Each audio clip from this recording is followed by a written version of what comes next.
Graça e paz. Nós estamos dando continuação às aulas de adoração e o profético do pastor Kelner Behar. Essa é a segunda aula e aqui nós vamos falar sobre a submissão do grupo de louvor. Então, tópicos importantes sobre não haver ordem se não há submissão, né? O reino de Deus é um reino de ordem, como que tem que ser o coração do cristão e como Deus vai tratar com quem trata injustamente a nós. Todos esses tópicos serão abordados nessa aula e é muito profundo, é algo muito importante que o grupo de louvor e adoração precisa conhecer. Ainda vai ser falado sobre santificação, que envolve consagração, ele precisa ser separado, como que tem que ser a música consagrada, como que a música afeta as emoções, não só de quem está ali tocando, cantando, dançando, mas também de quem está ouvindo. E nós temos assim que a gente não pode negligenciar, é um tópico muito legal que vai ser abordado para que não haja problema, para que você possa fluir, você tem que fazer realmente de todo o teu coração, né? Não dá para deixar para depois, você precisa ter um compromisso com o ensaio, com as tuas habilidades, amém? É algo que a gente vai estar desenvolvendo nessa aula de número 2, de adoração e o profético. Amém? Vamos lá, então, para a continuação do nosso seminário. Parte 2. Bom vê-los de novo.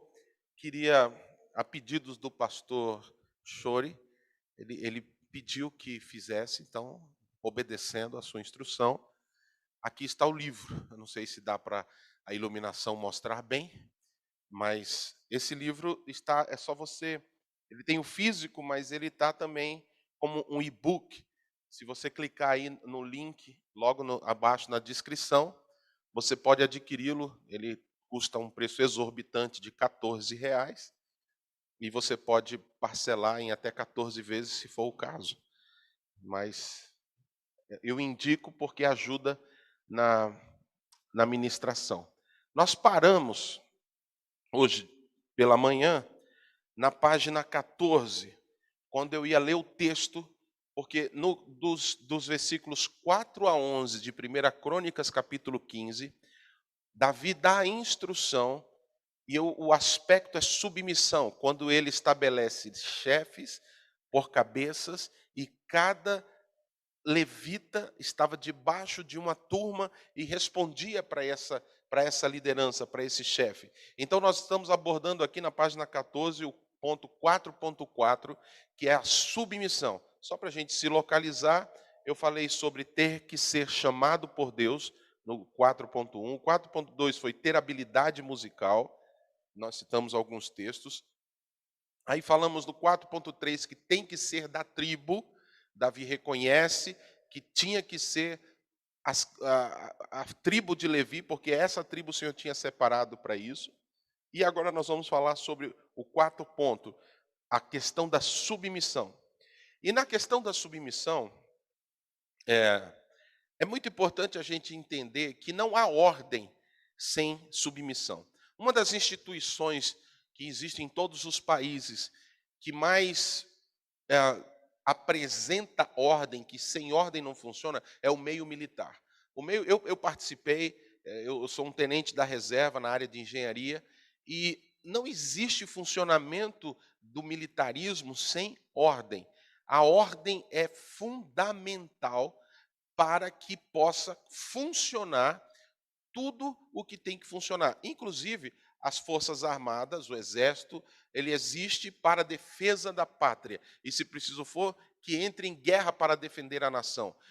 Como se faz uma guerra sem ordem? Como pode se esperar que haja bom êxito em qualquer batalha se não tiver organização? E não existe organização sem hierarquia. Não existe ordem sem liderança. Não existe ordem se não tiver alguém que seja estabelecido. Então, o reino de Deus é um reino de ordem.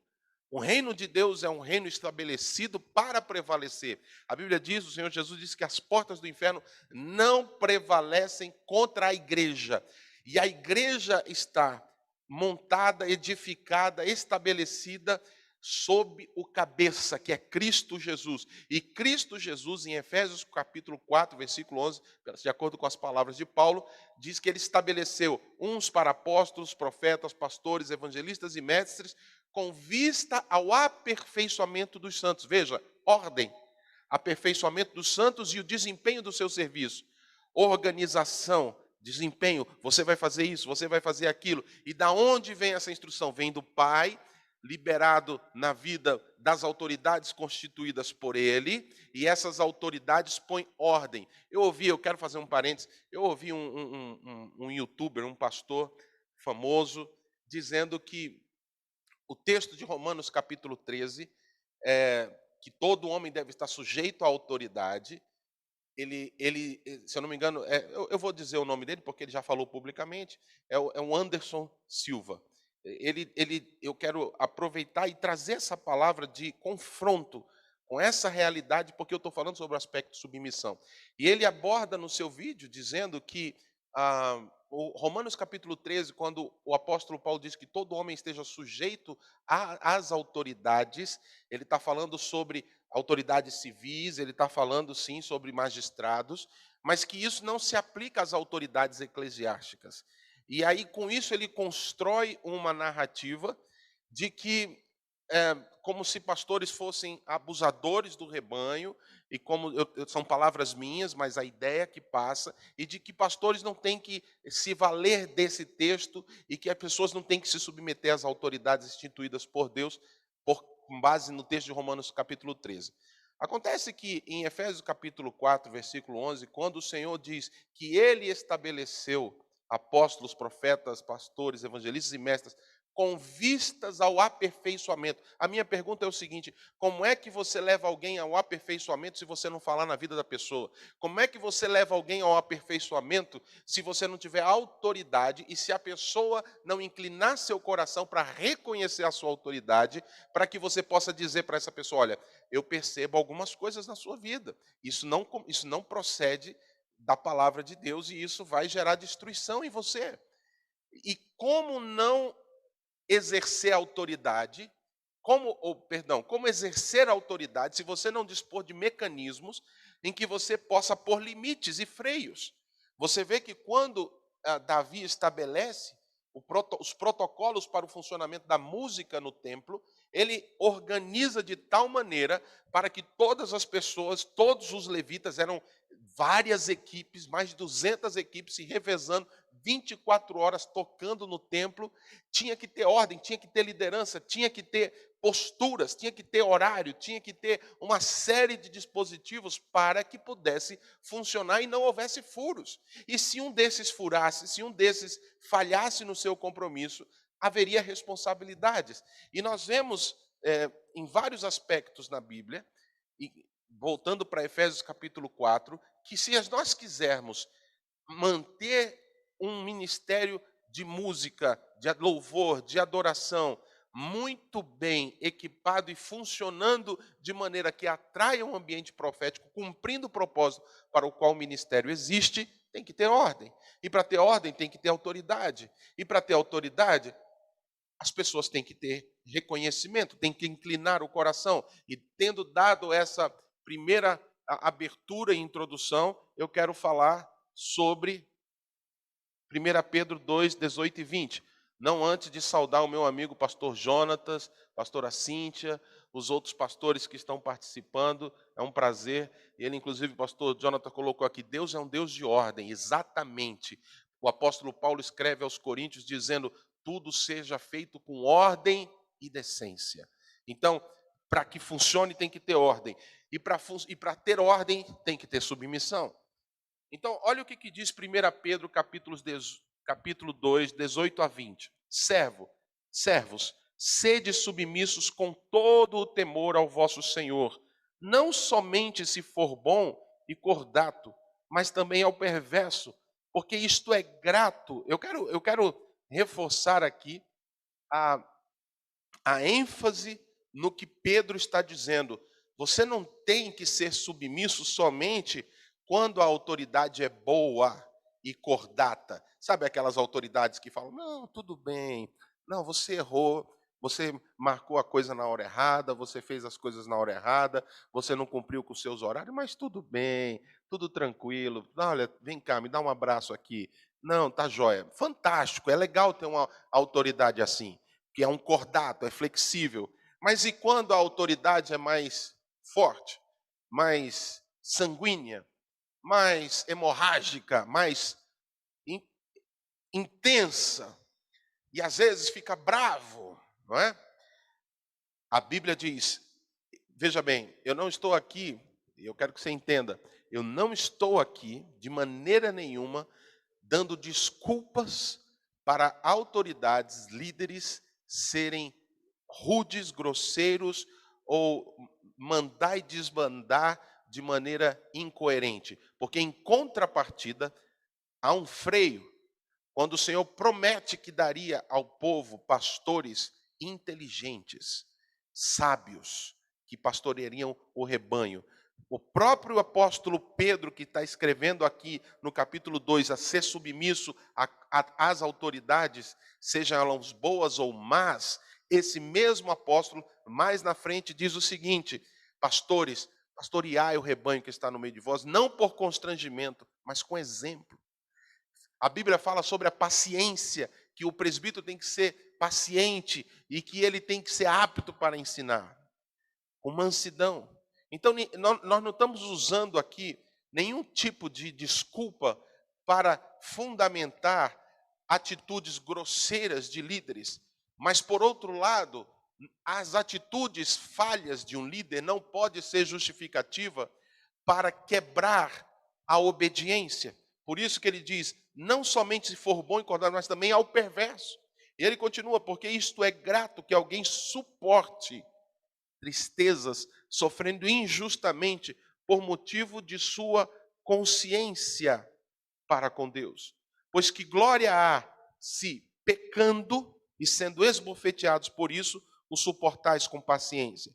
Se, entretanto, quando praticais o bem, sois igualmente afligidos e o suportais com paciência. Isto é grato a Deus. O que 1 Pedro capítulo 2, versículos 18 a 20 está nos ensinando? Que o coração de um adorador, que um coração de um filho de Deus, que um coração de pessoas de Deus tem que ser submissas às suas autoridades. Não pode haver ordem se não houver submissão, se não houver exercício de autoridade. Eu não defendo exercício de autoridade abusiva, eu não defendo exercício de autoridade manipuladora, eu não defendo exercício de autoridade que extrapola os limites e freios. Tudo tem que ser feito com amor. E com amor, muitas vezes, para manter a ordem, é necessário ser firme. É necessário, por exemplo, trazer correção, trazer disciplina. Eu me lembro de um pastor amigo lá no Nordeste que a sua igreja começou a se destacar muito na área do louvor, e a equipe de louvor começou a crescer e começou a ser convidado para tocar em muitos lugares. E o pastor, com todo amor, com toda boa vontade, abençoou, ajudou, investiu na equipe, enviou a equipe para ministrar, mas fez um acordo com a equipe de louvor, inclusive com o pastor da área de louvor. Falou assim: olha, os nossos cultos são pela manhã e eu estou liberando vocês, mas nos domingos de manhã vocês têm que estar na igreja. E no domingo pela manhã, com antecedência, aparelhagem ligada, vocês já estão prontos ali. Se vocês saírem 3 horas da manhã de um evento de adoração que vocês foram fazer numa cidade a 5.000 quilômetros, vocês sabem da responsabilidade que vocês têm de estar aqui. Se vocês acham que não dá tempo de voltar, então não faça o compromisso. Combinado? Combinado. Foi combinado. Eles entenderam. O pastor estava investindo, estava apoiando. E houve um domingo que o pastor chega para o culto, no determinado horário do culto, e era a hora de começar o culto, os irmãos do louvor estavam desesperados, montando, ligando, testando, arrumando, afinando. O pastor pacientemente ficou, olhou no relógio, 1 minuto depois da hora de começar, 2, por exemplo, se fosse 10 horas, 10 e 1, 10 e 2, 10 e 5, 10 e 7, 10 e 10. Ainda não estava tudo pronto. O pastor teve a paciência de esperar eles montarem tudo. Eles montaram tudo. Ficou tudo pronto, já atrasado. O pastor sobe e fala com muito amor para eles assim: obrigado, irmãos. Eu sei que vocês chegaram tarde ontem, montaram tudo, mas eu vou dar um descanso para vocês. Obrigado por ter montado tudo. Eu entendo um pouco do atraso, mas vocês podem descer. Hoje nós vamos adorar a Deus com a música que o irmão vai colocar ali na sonoplastia, um som ambiente. E todos eles desceram, sentaram e adoraram ali com o CD. E eu conheço o músico fica coçando a mão para subir para tocar. E eles ficaram naquele domingo ali, e o pastor corrigiu, e os relatos que eu conheço é de que nunca mais houve uma falha daquela equipe que atendeu o acordo, o combinado que havia sido estabelecido pelo pastor. Mas eu já vi exemplos negativos.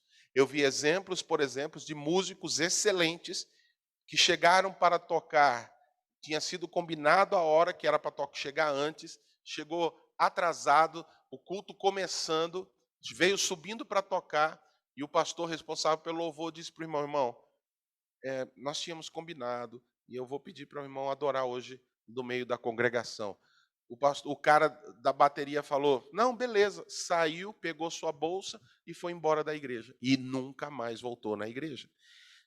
Tem que ter ordem, tem que ter decência, tem que ter hierarquia, tem que ter submissão, tem que ter disciplina.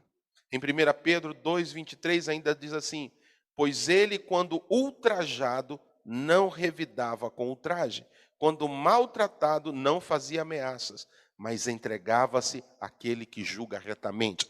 Esse versículo 23 é a conclusão de quando você, dentro de uma igreja, está submisso a uma autoridade e essa autoridade não está sendo cordata, Deus não defende que você se insurja contra essa autoridade, mas que você se submete àquele que julga retamente. Porque se você estiver submisso a uma autoridade e a autoridade estiver sendo injusta, Deus vai tratar com a autoridade. Não somos nós que temos que afrontar ou que temos que desrespeitar e serem submissos, mas respeitando ao Senhor da obra que instituiu, não tenha dúvida, Deus vai mexer.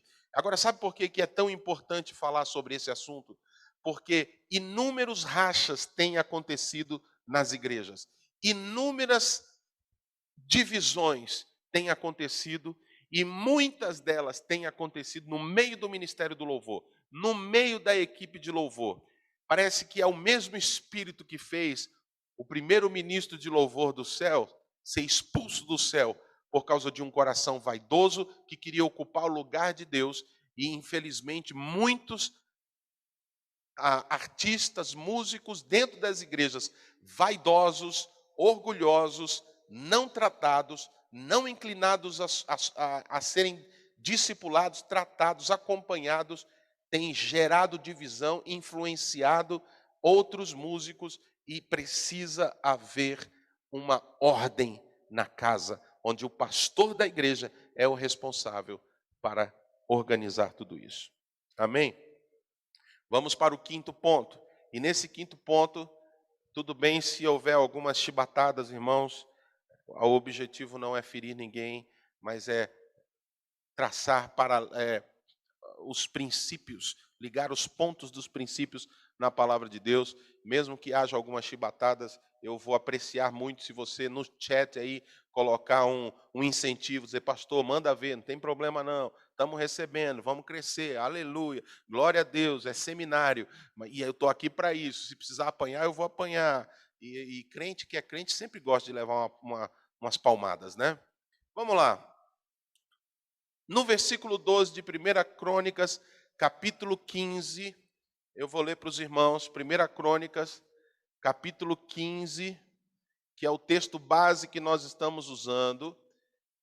Eu quero ler com você o versículo 12, porque com ele nós vamos estabelecer o próximo princípio. Olha o que diz aqui no versículo 12. E lhes disse: vós sois os cabeças das famílias dos levitas, santificai-vos vós e vossos irmãos, para que façais subir a arca do Senhor Deus de Israel ao lugar que lhe preparei. Eu queria abordar isso com vocês de uma maneira bem direta, bem objetiva. No versículo 12, Davi olha para os levitas e diz o seguinte: vocês estão debaixo de autoridade e agora há uma ordem, santifiquem-se.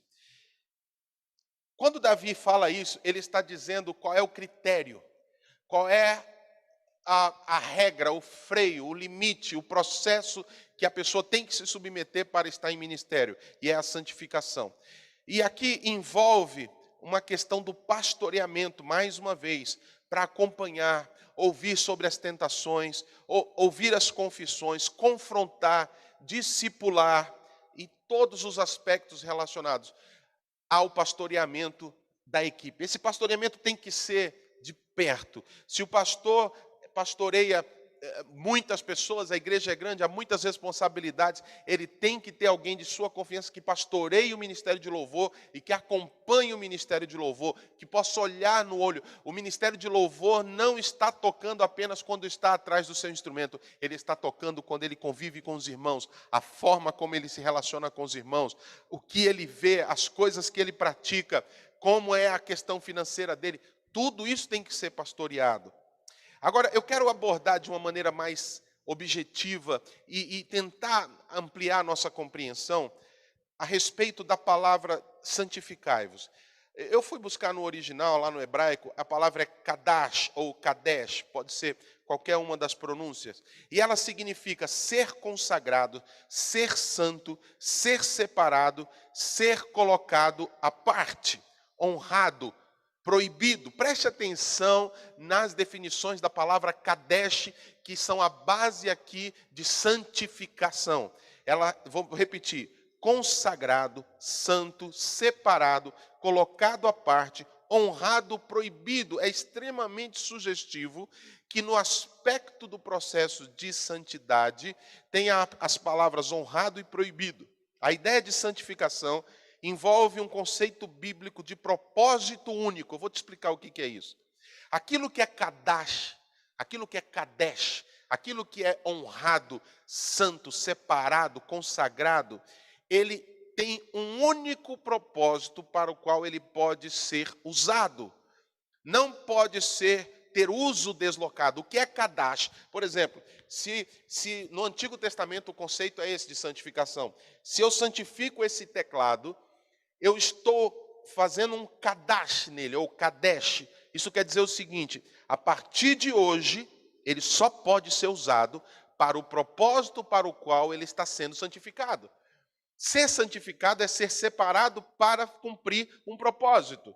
Quando Davi diz para os levitas, santificai-vos vós e vossos irmãos, ele está dizendo assim, parem de usar a vida de vocês para qualquer outro propósito que não seja para o serviço do Senhor, porque vocês são kadash, vocês são kadesh, e coisas que são kadash não podem, coisas ou pessoas não podem ser usadas para propósitos diversos, eles são usados para um único propósito.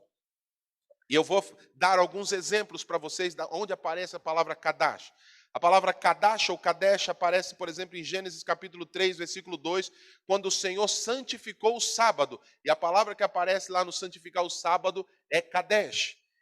Porque nesse dia ele descansou. Então o sábado na Torá foi determinado para ser descanso. E qualquer outra coisa que o povo de Israel fizesse no sábado era considerado pecado. Calma, peraí. Eu não estou trazendo doutrina aqui de sábado para dentro da igreja. Isso foi para o povo de Israel, é para o povo de Israel até hoje. O Senhor Jesus falou sobre o sábado, dizendo que o sábado não é para ser senhor do homem, e sim o homem senhor do sábado. Então, eu não estou usando o aspecto sábado para trazer nenhuma doutrina a respeito de guardar o sábado. O que eu estou fazendo é usando um ensino do Velho Testamento para o povo de Israel, para mostrar para vocês que a compreensão e o conceito bíblico de santificado é Kadesh, separado, não pode ser usado para outro propósito. Da mesma forma, aparece a palavra Kadesh em relação aos primogênitos, em Êxodo capítulo 13, versículo 2, que diz assim: lá você sabe muito bem que tudo isso aconteceu quando o anjo da morte passou na Páscoa. Como hoje nós estamos celebrando a Páscoa, o anjo da morte lá em Êxodo, lá no Egito, passou e a palavra Kadesh aparece quando o Senhor diz: todo primogênito é Kadesh, todo primogênito é meu, todo primogênito é consagrado, todo primogênito é separado para mim. A palavra Kadesh aparece em Êxodo capítulo 13, versículo 2. E isso é uma alusão à igreja. A preservação dos primogênitos por causa do sangue do Cordeiro no umbral da porta é uma alusão para a igreja do Senhor Jesus. A igreja do Senhor Jesus é aquele grupo de primogênitos que foi resgatado pelo sangue do Cordeiro, como diz em Hebreus capítulo 12, versículo 23, e a igreja dos primogênitos arrolados nos céus, e a Deus, o juiz de todos, e aos espíritos dos justos aperfeiçoados. Irmãos, a ideia da palavra Kadesh na Bíblia também é de não ultrapassar limites estabelecidos. Vou repetir. A ideia da palavra Kadesh na Bíblia é de não ultrapassar os limites estabelecidos, como quando o Monte Sinai foi consagrado para a manifestação da glória de Deus. Em Êxodo 19, 23, aparece a palavra Kadesh, quando Deus diz para Moisés: diga para o povo não ultrapassar os limites e subir ao monte. É a partir desse conceito, irmãos, que entendo que se alguém para cantar e tocar na igreja deve ser Kadesh. Você concorda comigo?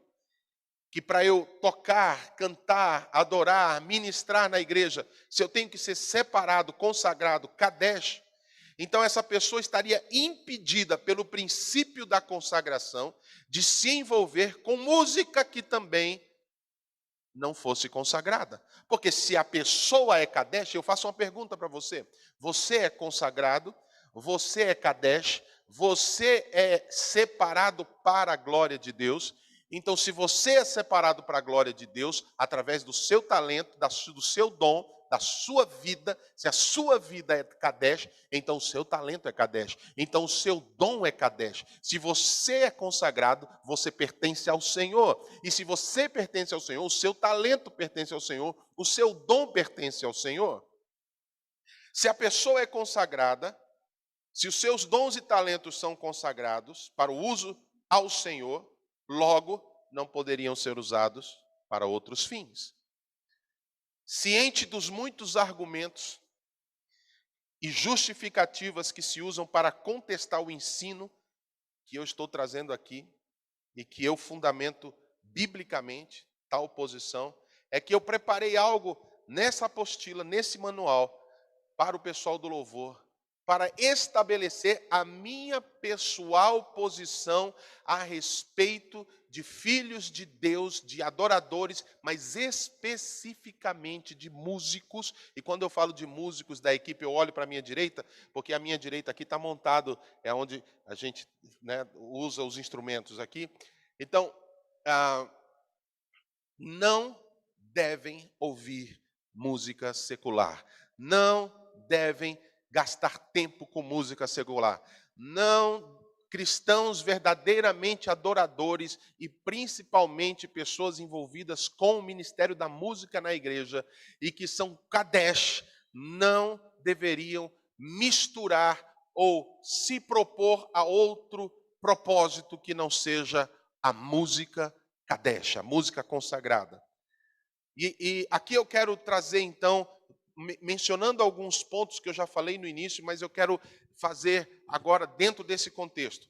Lembra que eu disse que a música foi criada no dia que Lúcifer foi criado, pois nele foram criados instrumentos musicais. Olha aqui Ezequiel 28:13.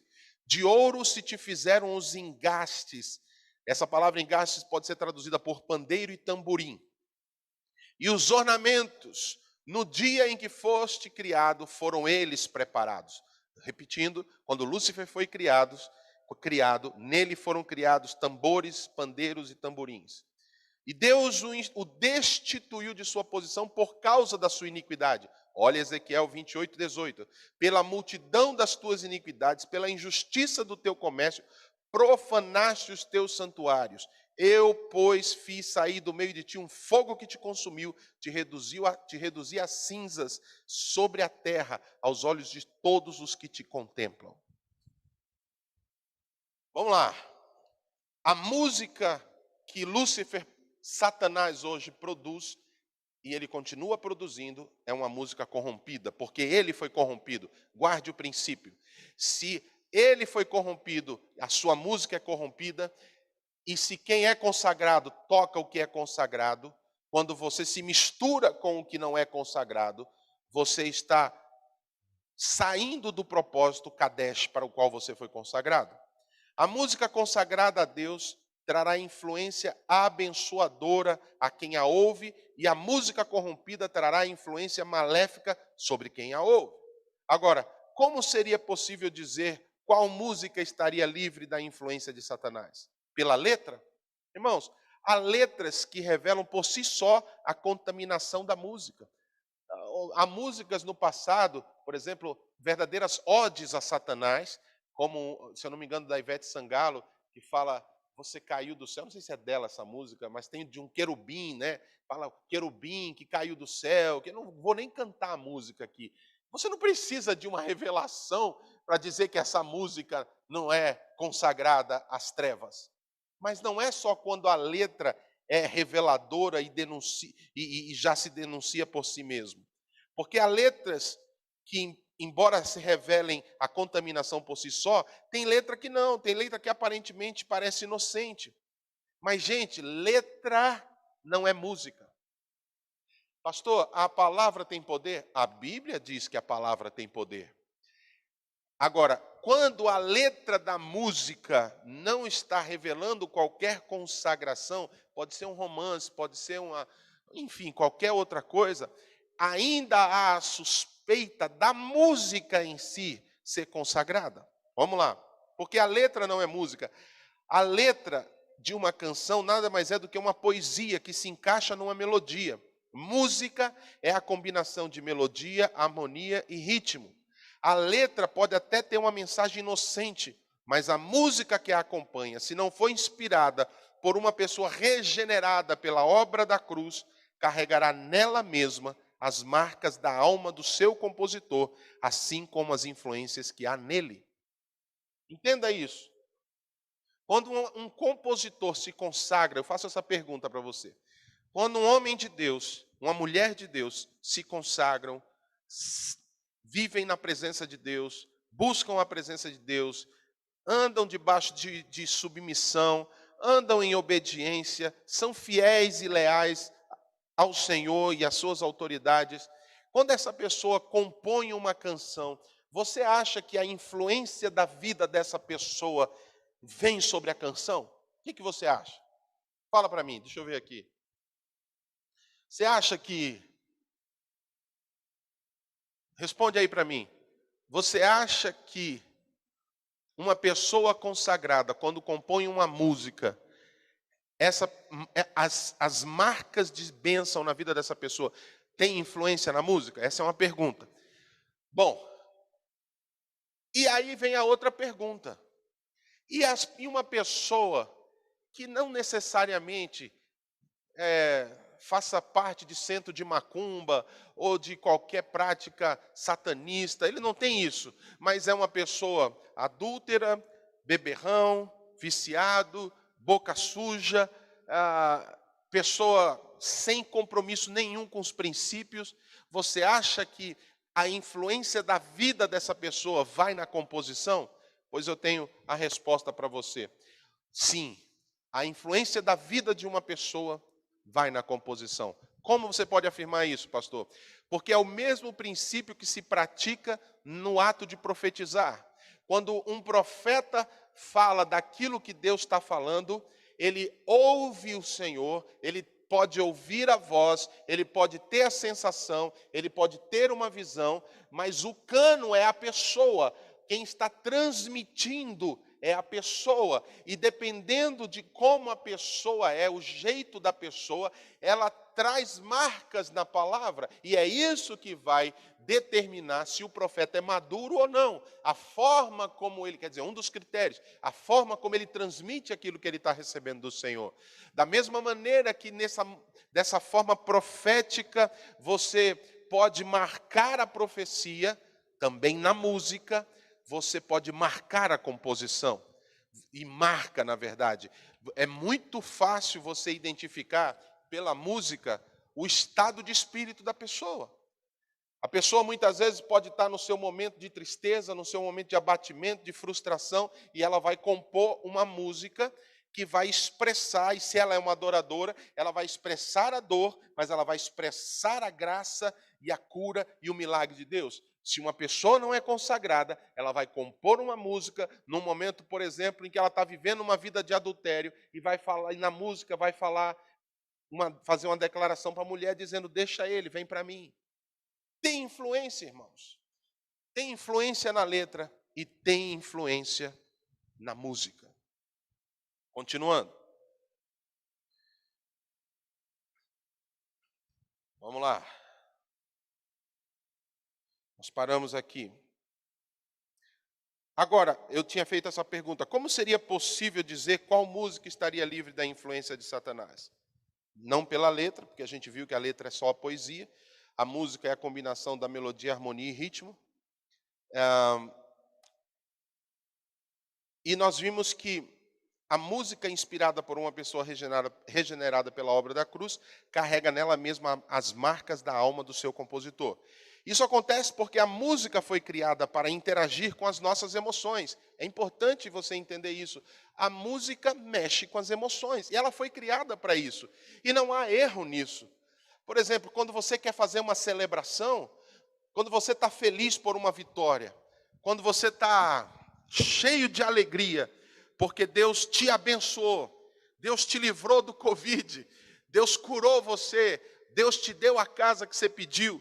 Você não celebra a Deus quando você está extremamente pilhado de alegria, com um som contemplativo. Você pode até agradecer a Deus. Obrigado, Senhor.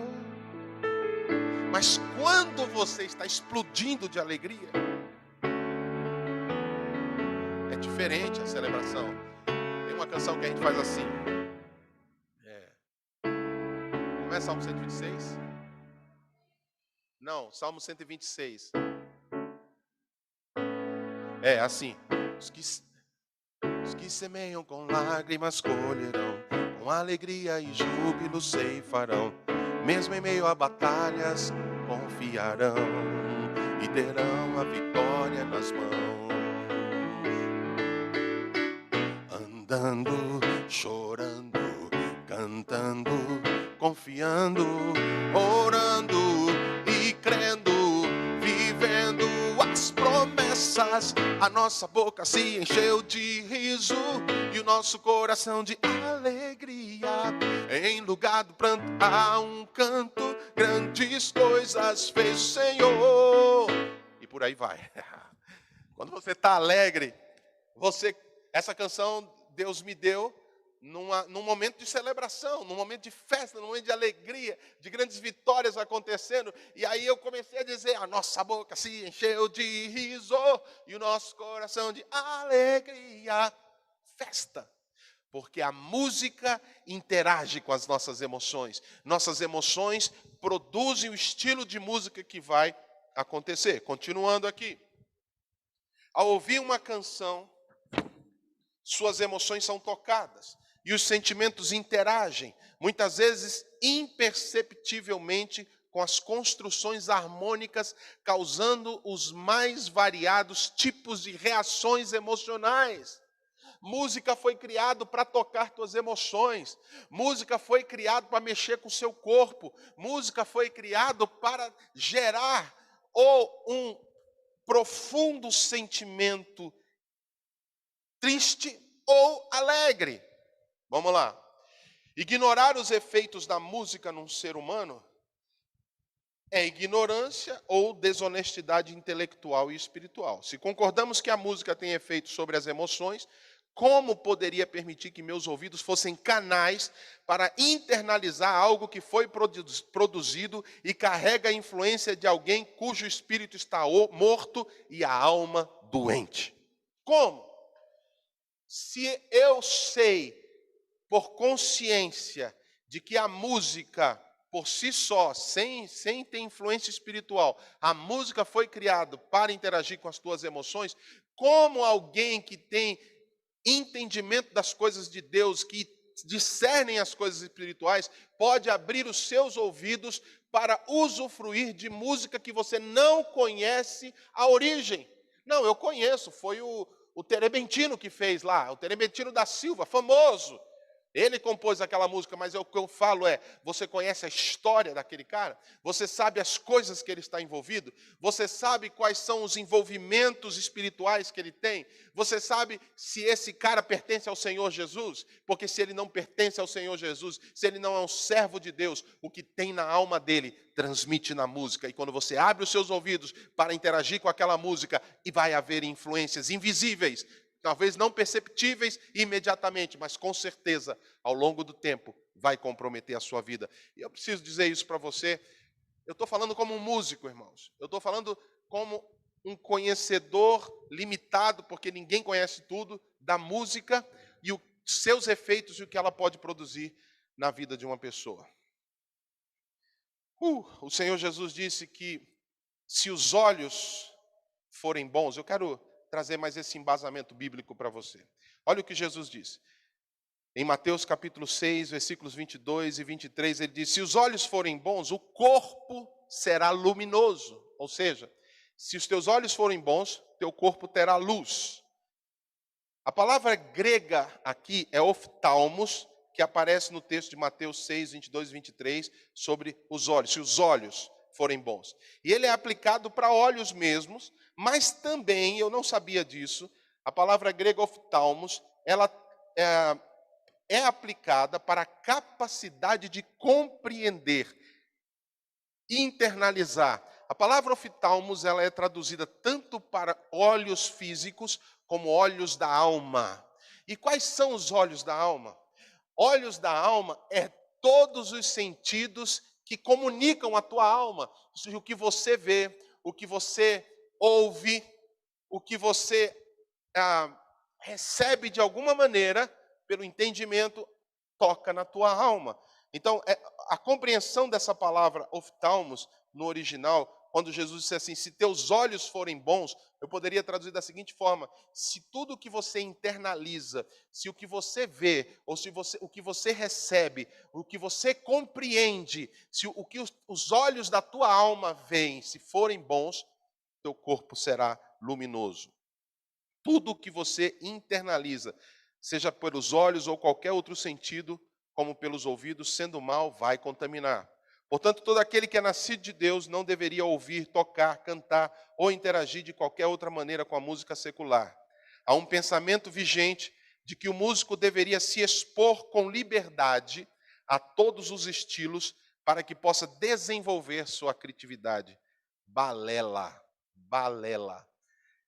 Eu já ouvi pastores dizendo, olha, aqui na igreja nós damos liberdade para que o músico aprenda, e ele pode aprender com música do mundo, às vezes ele ouve um arranjo no mundo. Irmãos, quem pensa dessa forma, infelizmente, não entendeu a profundidade, a compreensão do poder que a música tem. Como é que eu posso incentivar, como pastor, que o músico que vai tocar na igreja se exponha a ouvir música para melhorar a sua técnica? Pois eu digo para vocês, os melhores músicos do mundo hoje são cristãos. Os músicos mais destacados hoje, os melhores, estão dentro das igrejas espalhadas pelo mundo inteiro. E hoje nós não temos desculpa para dizer que eu preciso ouvir algo do mundo para poder melhorar a minha execução. Não, isso não é verdade, irmãos. Você pode sim, e hoje nós temos videoaulas, hoje nós podemos procurar homens e mulheres que são exímios instrumentistas, mas são inspirados por Deus. Basta você ver as bandas que tocam, os ministérios, as igrejas, quantos violoncelos, violinos, guitarras fantásticas. Tem como nós nos alimentarmos, alimentar o dom que Deus nos deu com aquilo que é inspirado e consagrado pelo Espírito Santo de Deus. Continuando, eu tenho mais um versículo aqui para fundamentar a minha tese. Salmo 87, 7 diz: todos os cantores, saltando de júbilo, entoarão, todas as minhas fontes são em ti. Olha o que os cantores dizem. Todas as minhas fontes. O que é fonte?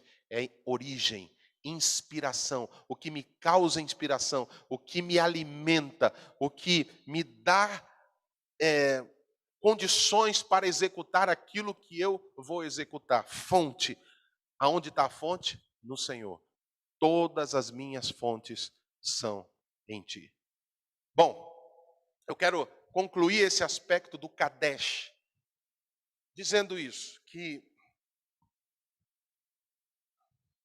se você é consagrado, você não deve misturar. Se você é Kadesh, o propósito para o seu dom deve ser único. Agora, a Bíblia diz, o apóstolo Paulo diz assim: todas as coisas me são lícitas, mas nem todas convêm. Então, como é que eu pratico de maneira bem objetiva dentro da igreja essa questão? Eu pratico da seguinte forma: quem é membro da igreja, eu não fico pegando no pé.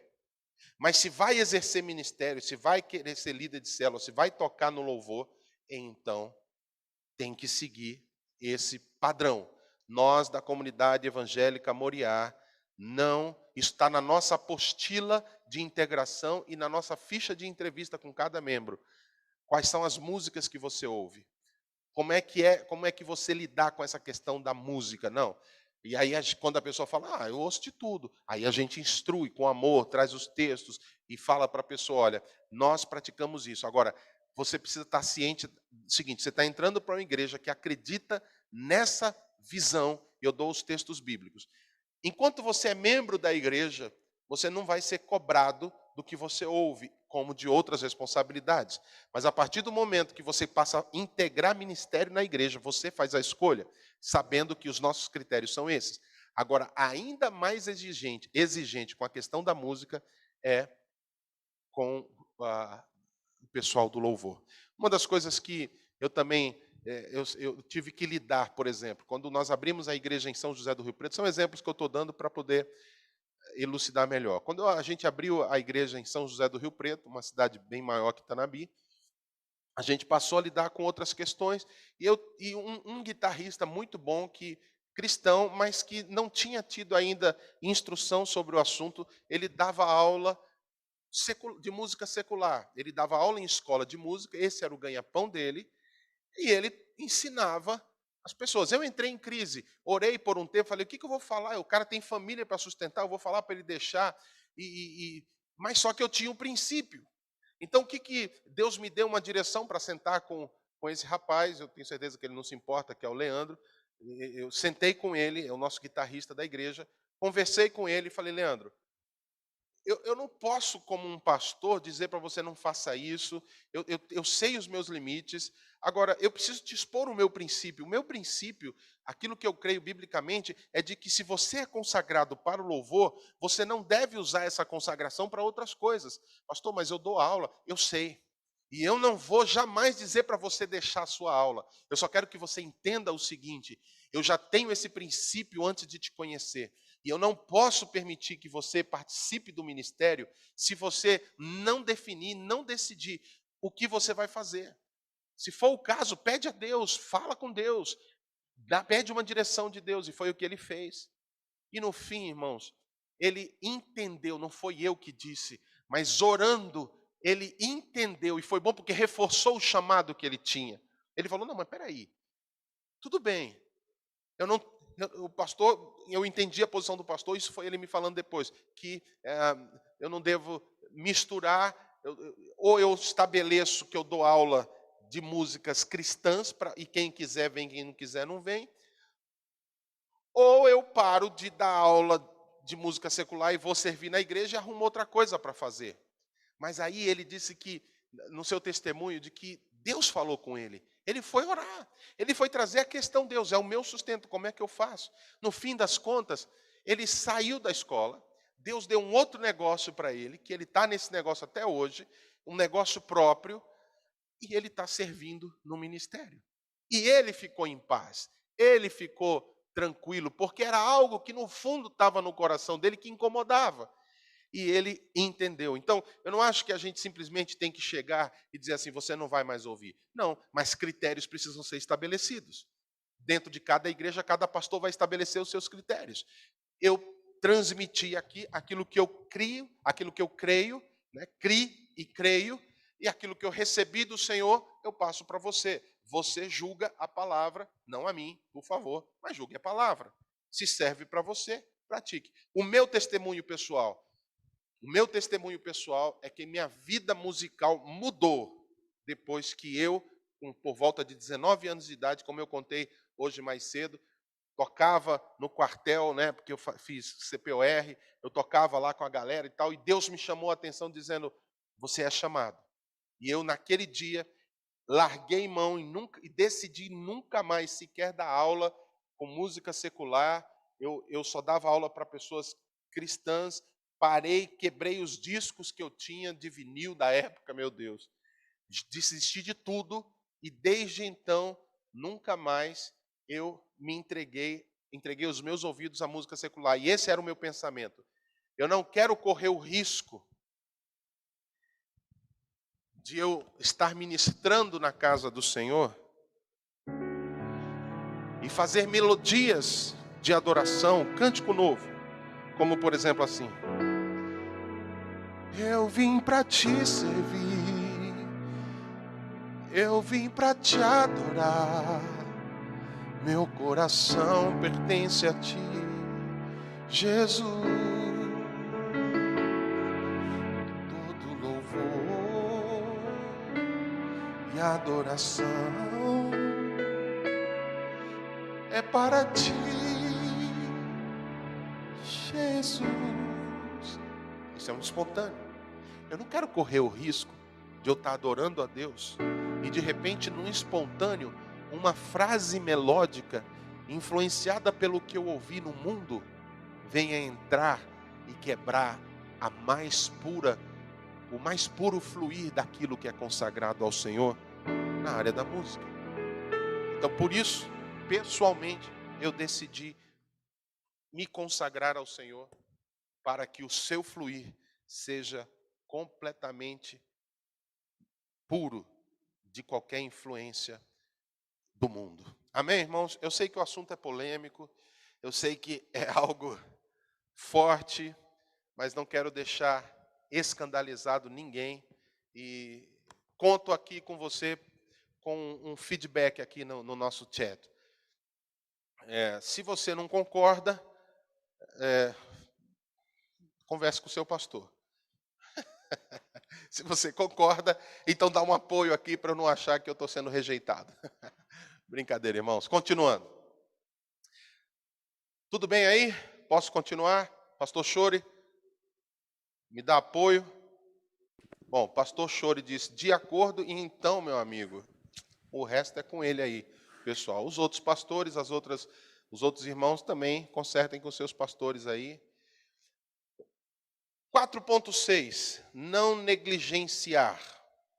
Quem recebeu do Senhor o dom, quem tem o talento deve se apresentar para servir. Não se apresentar tendo o dom e submetendo-o ao Senhor e à liderança causa problemas no reino. Entenda o que eu estou dizendo? Isso aqui está com base no próximo versículo de 1 Crônicas, capítulo 15, quando Davi, depois de dizer santificai-vos, no versículo 13, antes, deixa eu ver aqui, me localizar na palavra, ele diz assim, pois visto que não levaste na primeira vez, nosso Deus irrompeu contra nós porque então não o buscamos segundo nos fora ordenado. Veja, Davi está responsabilizando os levitas, dizendo assim, ó, a morte que aconteceu lá é porque vocês não se manifestaram, foi porque vocês negligenciaram, foi porque vocês não levaram da primeira vez. Eu tive a minha culpa, eu fiz sem buscar orientação, mas vocês são os levitas, vocês receberam chamado, vocês receberam dom, por que não me procuraram, por que não me avisaram, por que os sacerdotes não vieram? Rei, não faz isso. Então, quando há negligência, isso causa problemas no reino. E eu estou aplicando o princípio, ou o contraprincípio da negligência, para o fato de que, muitas vezes, dentro da igreja, tem músicos que foram treinados, pessoas que aprenderam, fizeram aula, tem um chamado lá atrás teve uma experiência forte com o Senhor, mas alguma coisa aconteceu que causou desânimo, frustração, chateação, e a área da música gera mesmo, não é fácil. Muitas vezes você tem que lidar com pessoas vaidosas, muitas vezes você lidar com pessoas arrogantes, não é simples e fácil tratar na questão da música, e muitas pessoas ficaram feridas com isso, muitas pessoas ficaram chateadas, muitas pessoas ficaram marcadas e disseram consigo mesmo e para Deus, nunca mais eu faço parte. E eu estou aqui para te dizer em nome do Senhor Jesus, isso é errado. Porque você está negligenciando, você está contribuindo para que algo que não agrada o coração de Deus aconteça no reino, aconteça no ambiente que você faz parte. Se Deus te colocou nessa casa e você tem o dom, tem o talento e tem o chamado, procure ajuda para curar o que precisa ser curado. Procure pessoas, os pastores, as autoridades espirituais para dizerem o que você tem que fazer, mas não se acovarde. Eu desafio já virou uma pregação, um seminário, né? Às vezes eu tenho que me policiar aqui, mas eu desafio, se você que está ouvindo aí essa ministração e você entende que Deus está falando com você porque você tem um chamado, mas você se acovardou, negligenciou, faz uma confissão aqui no chat, fala, Deus está falando comigo, eu preciso retomar o meu chamado. E muitas vezes a pessoa, ela negligencia por preguiça, negligencia porque não tem a coragem de enfrentar o que precisa enfrentar, negligencia porque não quer voltar a estudar, negligencia porque está machucado, independente do que aconteceu, tem como consertar. Se Deus te chamou, então você precisa desenterrar. Eu não precisaria falar muito, só citando a parábola dos talentos, quando ele recebeu um talento e enterrou, e o Senhor o chamou de servo infiel. Quando Deus nos dá dons e talentos, eles precisam se multiplicar no uso, servindo, senão isso causa problemas no reino. O que enterrou, como eu disse aqui, o que enterrou o talento foi condenado. Aconteceu com Davi também, quando quis trazer a arca para Jerusalém e deu tudo errado. E como eu disse no versículo 13, ele falou, porque vocês não levaram da primeira vez. Houve precipitação de Davi e negligência dos levitas e sacerdotes. Ok? O músico, cantor, instrumentista, dançarino, sonoplasta, operadores de mídia e etc., devem se colocar à disposição e atender os critérios estabelecidos na casa para servir ao Senhor. Devem se comprometer com a santificação. Essa santificação é a vida na palavra, oração, comunhão, discipulado, cruz, renúncia, testemunho.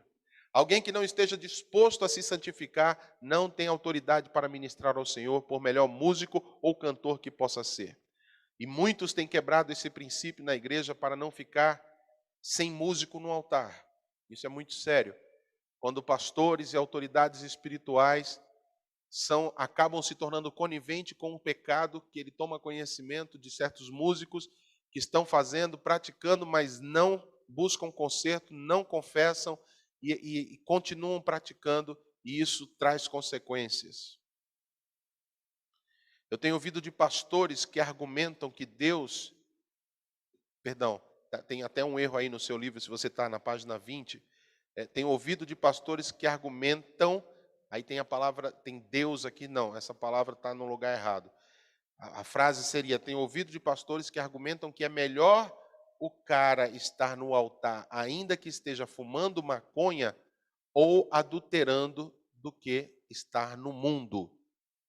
Isso é ser miserável, irmãos. Ele está trazendo o mundo para o altar. Pessoas não consagradas ao Senhor, oferecendo louvor e adoração a Deus, são fogo estranho no altar. E aí eu uso o texto aqui de Números 3, versículo 4. Mas Nadab e Abiú morreram perante o Senhor quando ofereciam fogo estranho perante o altar, no deserto do Sinai, e não tiveram filhos, porém Eleazar e Itamar oficiaram como sacerdotes diante de Arão, seu pai. Nadab e Abiú morreram perante o Senhor na hora que estavam oferecendo fogo estranho. Entenda-se por consagrado tanto o chamamento como a renúncia diária da carne.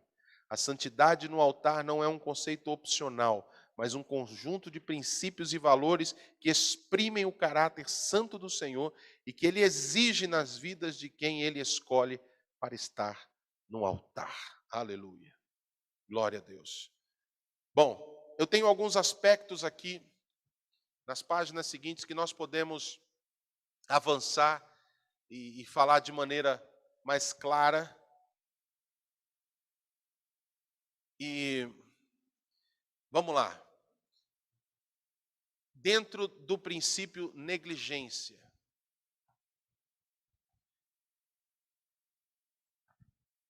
Que nós falamos aqui, não podemos ser negligentes, não negligenciar. E aí eu trago algumas abordagens aqui. Por exemplo, no 4.6.1, salvação, santidade e unção. Em Êxodo 29, 21 diz assim: tomarás então do sangue sobre o altar e do óleo da unção, e os aspergirás sobre Arão e suas vestes, sobre seus filhos, as vestes dos seus filhos com ele, para que ele seja santificado, e as suas vestes, e também seus filhos, e as vestes dos seus filhos com ele. O que eu entendo nesse texto que nós estamos falando aqui? A pessoa que está no ministério, ela tem que ter princípios básicos na sua vida, né? E a pessoa que ela tem essa convicção da sua salvação em Cristo Jesus, ela anda em santidade e ela tem que ter unção. É muito difícil quando você encontra isso em todas as áreas, mas, mais uma vez, estamos falando do ministério de louvor. Irmãos, é muito complicado quando a pessoa exerce o ministério e ela não tem unção na sua vida. Não tem fogo. Sabe o que é unção? Unção é aquilo que faz a igreja se envolver. Quando você começa a tocar, quando você começa a cantar, a presença de Deus vem. Você tem uma graça para fazer isso. Você faz com autoridade. É até difícil de você definir o que é unção, mas unção é Deus agindo através de você. É a graça que Deus te deu para você fazer. E quem é que vai dizer se tem unção, se não tem unção? As autoridades estabelecidas por Deus, os pastores. O pastor não pode permitir que alguém sem unção conduza, toque, exerça o ministério da música. E o pastor foi colocado ali para o desempenho do seu serviço, de acordo com Efésios 4:11. O pastor está ali, a autoridade espiritual está ali para designar o que cada um vai fazer, para aperfeiçoar. Então, muitas vezes, se a pessoa não está exercendo sem a graça, sem a unção, o pastor tem que identificar, chegar junto, chamar a pessoa, o que está acontecendo, não é assim que nós queremos, nós vamos trabalhar com a sua vida, não é jogar a pessoa fora, mas é investir na vida, para que a pessoa alcance, alguém que vai ministrar o louvor, alguém que, principalmente quem vai ministrar, às vezes eu tenho visto pessoas que ministram faz um esforço e gritam e falam, ou talvez são secos demais. Não tem a ver com grito, não tem a ver com a forma, mas tem a ver com a presença, com a graça de Deus. E isso se busca, irmãos. Isso se busca com oração, isso se busca com choro, isso se busca com obediência, submissão. É quando, por exemplo, você procura o pastor. Que bênção é quando o pastor pode chegar na vida de um músico e dizer assim, irmão, eu sinto que está faltando um fogo na sua vida para ministrar o louvor. E a pessoa recebe isso com um coração aberto, submisso, e diz assim: então, pastor, me ajuda, ora comigo, eu quero esse fogo. Olha, eu vou dizer uma coisa para você: quando há esse confronto e quando há essa inclinação, o agir de Deus já começa.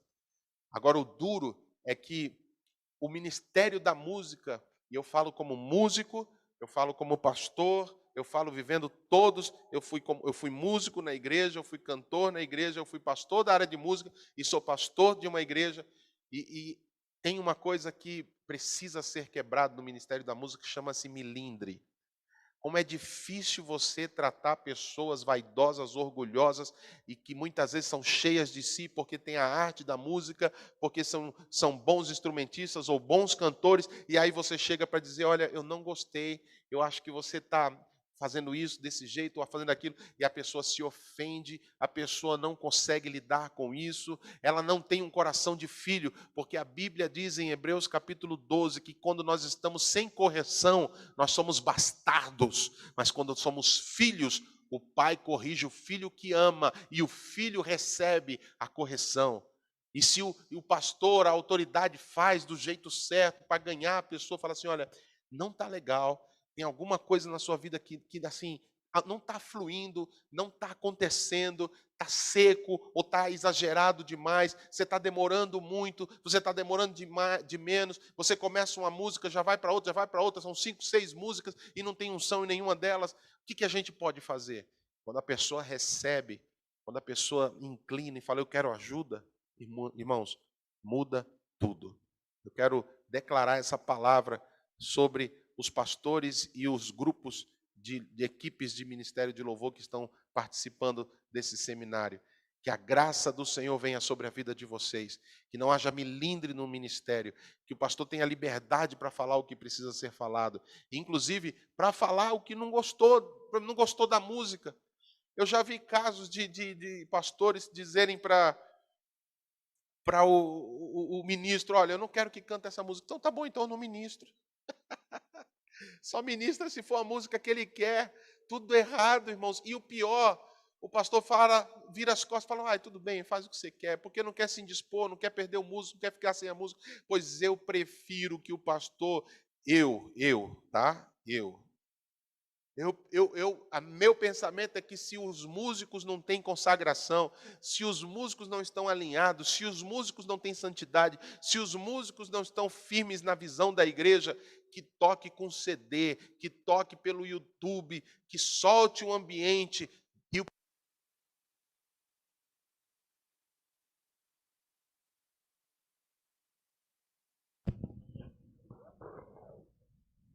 Acabou a pilha, vai trocar.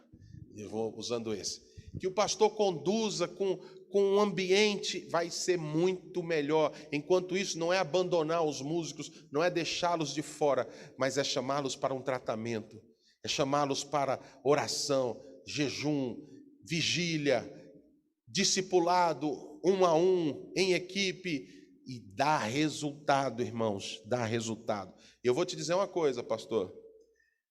Se você chamar a equipe da música para um pastoreamento mais próximo, você vai se surpreender com o que está no coração dos músicos. E vou dizer mais. Nessa surpresa, alguns pode inclusive ser que saiam da igreja, porque não vão querer ou aceitar ser confrontados e ser tratados como filhos. Vão preferir ser bastardos. Obrigado.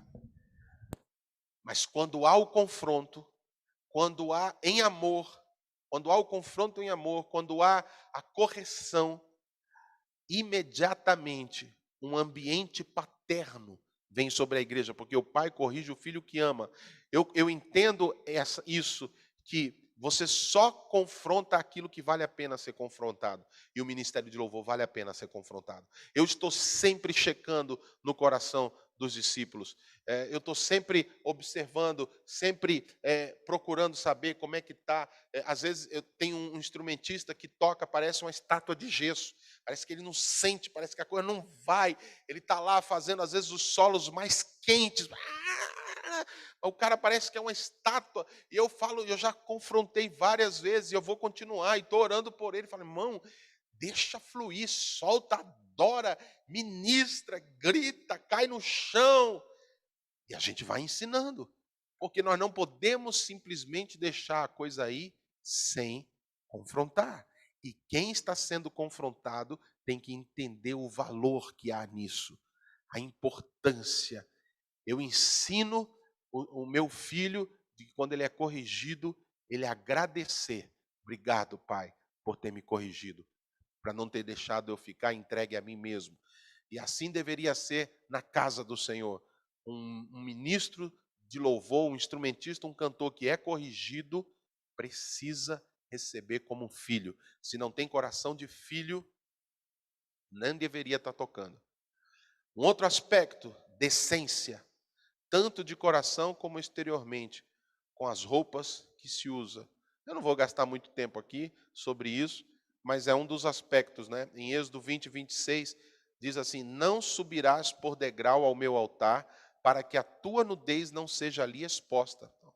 Olha, lá no Antigo Testamento, o Senhor dando instrução através de Moisés para os sacerdotes, para que não houvesse indecência. Como? Na hora de sacrificar no altar, não usar escada. Por quê? Porque na hora de subir com aquela veste longa pode aparecer as partes íntimas, para que a nudez ali não seja exposta. Então, a decência, esse é um aspecto que eu apenas cito, inclusive no livro ele está só como um ponto aqui, sem sem nada escrito, porque é um aspecto que a gente aborda no seminário e incentiva que os pastores cutuquem. Por exemplo, uma mulher ou mesmo um homem que vai ministrar tem que ter um mínimo de decência, roupas que não fiquem grudadas, roupas que não fiquem expondo. Eu sei que é difícil falar sobre isso, às vezes o pastor não fala, incomoda, chateia. Já vi casos de pessoa que o pastor subiu e falou assim, ó, cantar desse jeito você não vai. Ou você troca de roupa ou não canta. Tem que ter coragem, tem que ter amor para fazer isso, mas eu entendo que os pastores são os guardiões do ambiente, são guardiões da palavra, e eu acho que o púlpito não tem que ser lugar de exposição de coisas que sequer deixem qualquer dúvida. Então, a decência é algo importante, que faz parte de não negligenciar. Coração limpo de mágoas faz parte também. Às vezes, como é que pode alguém que está tocando, está ministrando e tem rixa com o irmão que está sentado na igreja? Toca virado para lá. O espírito de competição. Tem isso, irmãos? Tem isso na igreja? Bandas, por exemplo, eu vejo às vezes isso quando há bandas que se revezam, ou instrumentistas que se revezam, e aí não há um pastoreamento, não há uma liderança efusiva que conduza o grupo a uma comunhão, não de competição, mas de cooperação. A Bíblia fala de os mais velhos tocarem com os mais novos, ministrarem com os mais novos, para ajudar os mais novos. Veja, há uma equação aqui. Eu disse sobre a importância de você não usar o púlpito para a pessoa treinar. A pessoa treina antes, mas isso não quer dizer que o que toca menos vai estar excluído. Não, ele faz parte dos ensaios. E aquilo que ele conseguir tocar, aquilo que ele puder fazer, pelo esforço dele, dá oportunidade, mas vai ter um músico mais experiente. Eu cobro dos meus músicos, por exemplo, que façam discípulos, que treinem pessoas, que gerem novas pessoas. Aqui em Rio Preto eu não fiz ainda, mas vai fazer. Por quê? Quer dizer, estou fazendo porque a gente está começando uma escola de música nas duas igrejas, porque músicos precisam ter compromisso de discipular. E não é só discipular ensinando a tocar, é discipular na vida espiritual, é discipular naquilo que receberam, eles têm que passar para o outro. Agora, não pode ter um coração cheio de mágoas, não pode ter um coração com ressentimento, não pode ter um coração amargurado, não pode subir para tocar se tem rixa com os irmãos da igreja. A palavra de Deus diz que se você vai trazer uma oferta no altar e você sabe que tem alguém contra você em alguma coisa, deixa a oferta no altar e vai resolver com a pessoa, depois volta para entregar a tua oferta. Então há de se ter um cuidado excessivo com pessoas, com os músicos, com os cantores, com os adoradores, para que eles não ministrem com o coração errado, com mágoas e com ressentimentos. Olha o Êxodo 21, 14. se alguém vier maliciosamente contra o próximo, matando-o à traição, tirá-lo-ás até mesmo do altar, para que morra. É muito sério isso aqui. É lógico que se você matou nos dias de hoje, você vai preso. Mas às vezes o músico vem tocar e ele dá péssimo testemunho de fofoca. Você conhece cantor fofoqueiro? Você conhece baixista fofoqueiro? Guitarrista que fala mal dos irmãos? Baterista que fala mal dos outros? Isso é traição ao corpo. E não pode. O testemunho das pessoas que executam o ministério em qualquer área, mas da música, que é o caso hoje, não pode ser diferente, senão de um testemunho de santidade. Tem que dar exemplo. Mateus 5, 23, 24 diz: se, pois, ao trazeres ao altar a tua oferta, aquele texto que eu citei para os irmãos, e ali te lembrares que teu irmão tem alguma coisa contra ti, deixa perante o altar a tua oferta, reconcilia primeiro com teu irmão, volta então e faze a tua oferta. Depois eu tenho alguns princípios que eu não vou me deter muito tempo aqui, que são meio óbvios, como a vida de oração, temor antes de subir, ordem, aquilo que vai ser oferecido, louvor, a canção, a adoração. Mas aqui na ordem, eu quero trazer um assunto prático para os irmãos. Eu vou envolver aqui ordem agradável, aí envolve aqui na página 23, nos ombros, que há um preço. Tá, eu vou falar aqui sobre a ordem e ser agradável. O que acontece é o seguinte, muitas vezes na hora de ministrar o louvor, alguns erros são cometidos. Como, por exemplo, primeiro erro, de não procurar saber do pastor qual é o tema que vai se falar. Então, se o tema que o pastor está abordando, se a pregação que vai ter naquele culto vai ser uma pregação sobre gratidão, o músico, o adorador, o ministro de louvor deveria perguntar para o pastor: pastor, há algum tema específico? O senhor vai pregar sobre o quê? Nós vemos pouco isso nas igrejas. Eu gostaria de que um cântico, de separar um cântico, que combinasse com a sua ministração. Agora, não é só isso. Às vezes, a lista de músicas são 4, 5, 6 canções. Então, imagine que a gente está cantando aqui, ó.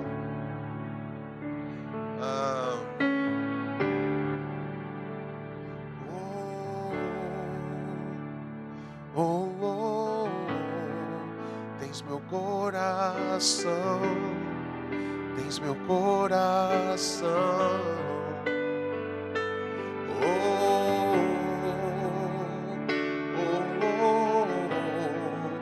Tens meu coração, tens meu coração.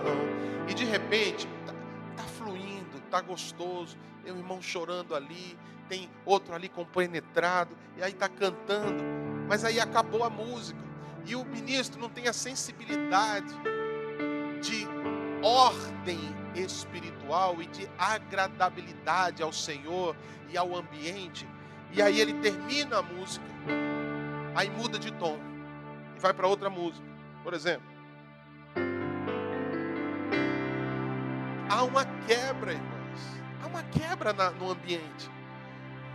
Se a música acabou e o ministro que está ministrando está ali usando os seus sentidos para discernir como é que está a congregação, ele olha para o pastor, porque aí também é uma coisa que eu aprendi com os apóstolos Dene e Gisele.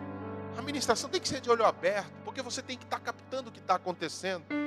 Ministros que sobem para o altar, fecham o olho, ficam o tempo todo lá de olho fechado. Às vezes ele nem percebe a direção do pastor.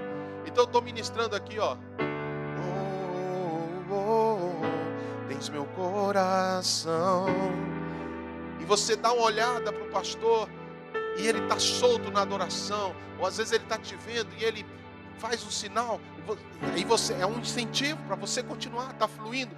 Mas vamos dizer que você não tem esse estímulo, ou que você não está vendo o pastor, ou o pastor está no altar, enfim. Mas você percebe que a congregação está fluindo, que a congregação está rolando, que está... mas eu já cantei 3 vezes, mas se tem unção, irmãos, não saia da canção. Hashtag, se tem unção, não sai da canção. Se tem unção, não sai da canção. É lógico, há limites. Há limites. Tem pessoas que usam isso, às vezes de maneira errada. Se há um lado, também há o outro extremo. Às vezes fica 1 hora na mesma frase. Tem que ter muita unção e muita graça para ficar. Às vezes eu vejo pessoas, por exemplo, como o Cirilo canta lá, poderoso Deus, poderoso Deus, poderoso Deus. Uma coisa é o Cirilo cantando 58 vezes poderoso Deus. Outra coisa é às vezes alguém que não está fluindo na graça e na unção e repete, cansa. Daí vem a sensibilidade, o discernimento. Isso é treinado, isso é orientado. De ele estar ali na presença, ele tem que olhar, a igreja tem que corresponder. Não é errado você estar conduzindo a igreja, pelo contrário, não é errado, é correto você como ministro estar sensível ao que o pastor está fazendo, ao que a igreja está fazendo, seguir orientação acima de tudo que o Espírito está conduzindo. E se você percebe que tem unção, continue, deixa fluir.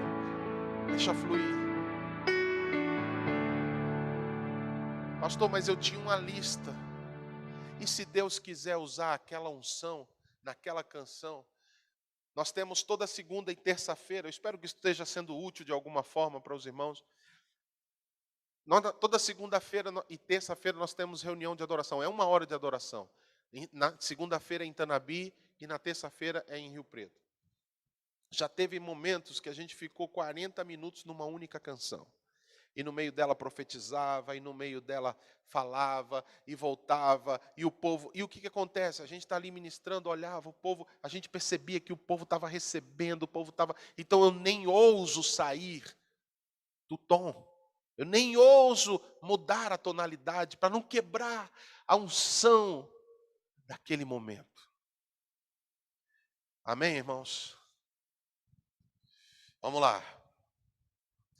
Um outro aspecto, na página 23, no versículo 15 de 1 Crônicas, capítulo 15, diz que a arca deve ser levada nos ombros dos levitas. E eu tenho algo para falar para vocês sobre isso. Isso fala do preço que tem que ser pago. Há sacrifícios, necessidade de renúncia ministerial, dedicação. Muitos músicos só querem tocar, não se dispõem a ajudar em nada que não seja tocar. A execução num culto é a parte gloriosa, mas a parte de carregar nos ombros envolve o trabalho anterior e posterior de sonorização, ensaios, limpeza, preservação, manutenção, os ajustes e ensaios e mais ensaio e estar juntos e passar a música. Eu sei que a agenda de todo mundo é corrida, mas para o exercício do ministério tem que ter tempo para fazer ministério. E se não tem como ensaiar em outro horário, eu já tive, quando fui líder de louvor, pastor da área de louvor lá em Vinhedo, a gente estabeleceu um propósito, Deus deu a canção, algumas canções, dentre elas, até a gente já cantou aí na igreja do pastor Chore, dá-me um coração igual ao teu, um coração contrito e quebrantado. E gravamos esse CD, e tínhamos músicos de outras cidades perto, e às vezes não tão perto.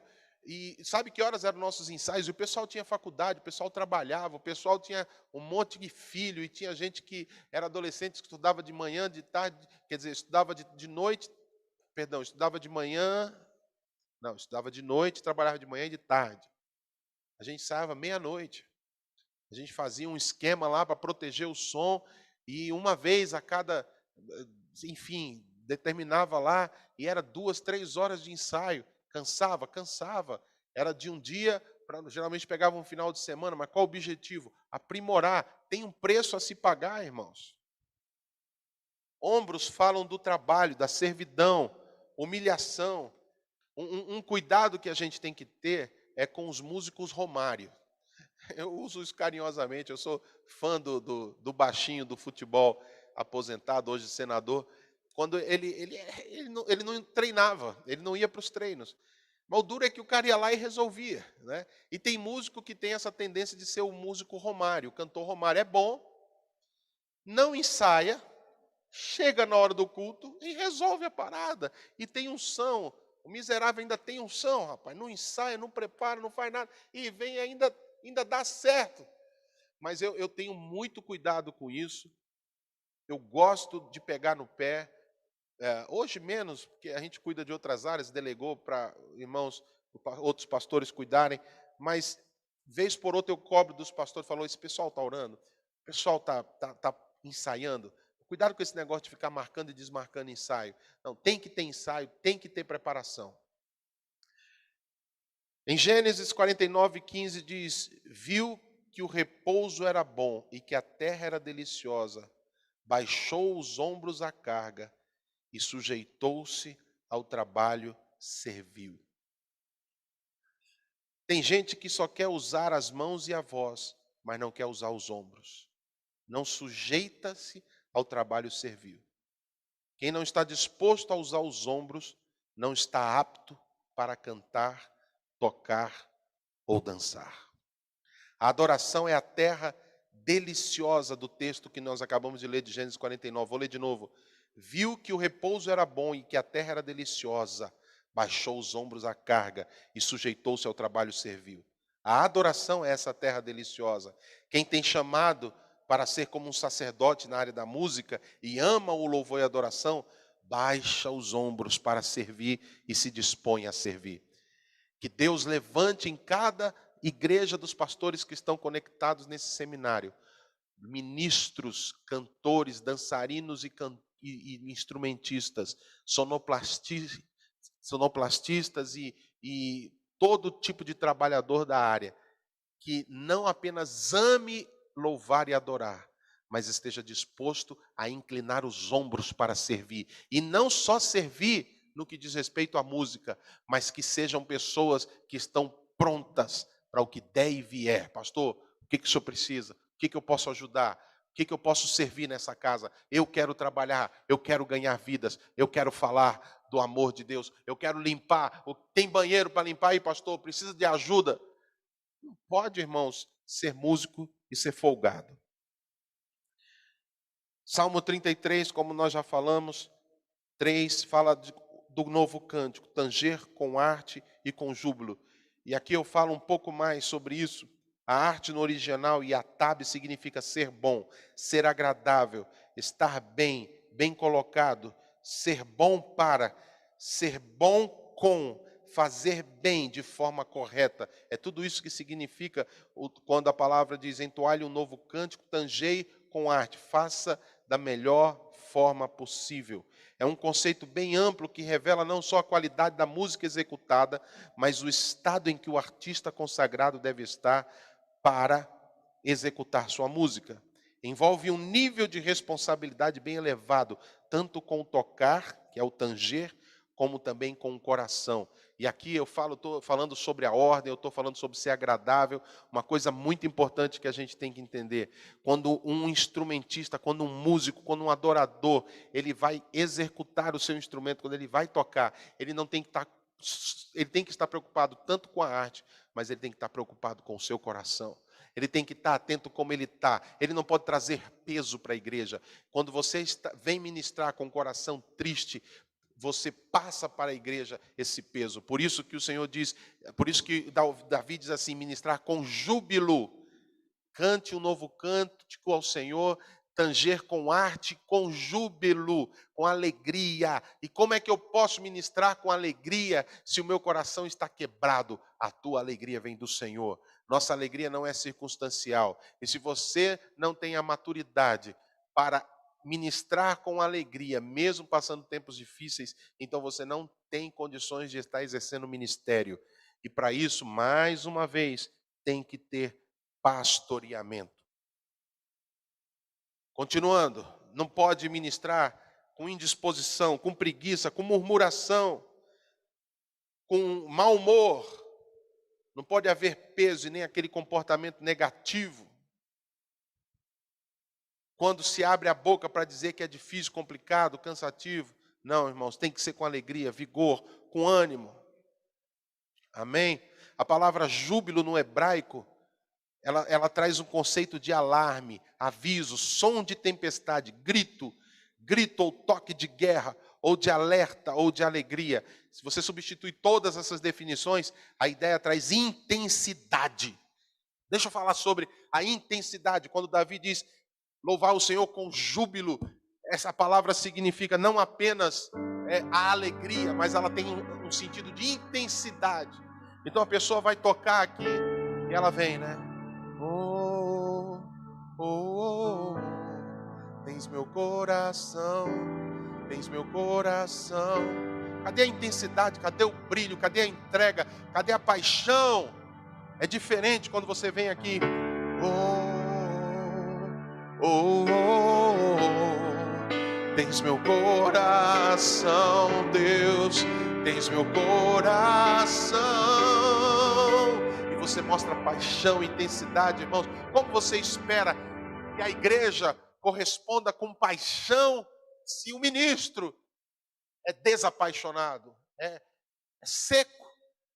Se o músico não demonstra essa alegria para ministrar. Eu vejo algo de extrema importância nesse aspecto da vibração, da empolgação. Nesse conceito que... Eu vejo algo de extrema importância nesse conceito que combate aquelas ministrações extremamente melancólicas e chorosas por minutos intermináveis.